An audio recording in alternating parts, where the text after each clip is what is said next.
তুমি কি রাজনীতিতে আসতে চাও এবং তার মতো করে আপসীর নেত্রী হতে চাও? হ্যাঁ, হতে চাই।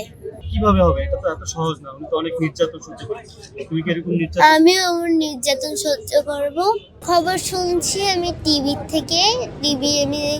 থেকে শুনছি, তখন আমার মনটা ভাবেছিলাম মনে হয় এটা সত্যি না এমনি মিথ্যা নিউজ।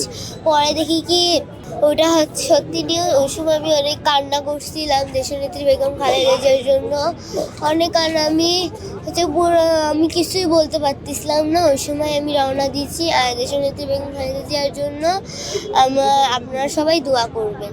ওনার সম্পর্কে আমি অনেক কিছু জানি, ওনার বক্তব্যও পারি আর ওনার কথাগুলো আমার ভালো লাগে।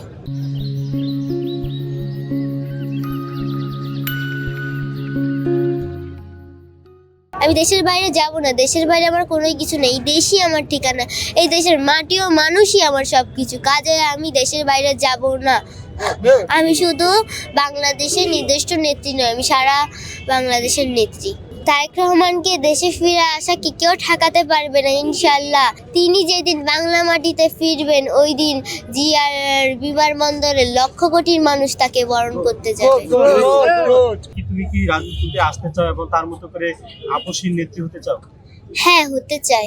কিভাবে হবে? এটা তো এত সহজ না। উনি তো অনেক নির্যাতন সহ্য করেছে। তুমি কি এরকম নির্যাতন? আমিও আমার নির্যাতন সহ্য করব। আমি অনেক ভালোবাসি আমার বাবা, ওনার জন্য অনেক 17টা বছর অনেক আন্দোলন করেছেন, মিথ্যা মামলায় জেল খাটিয়েছেন।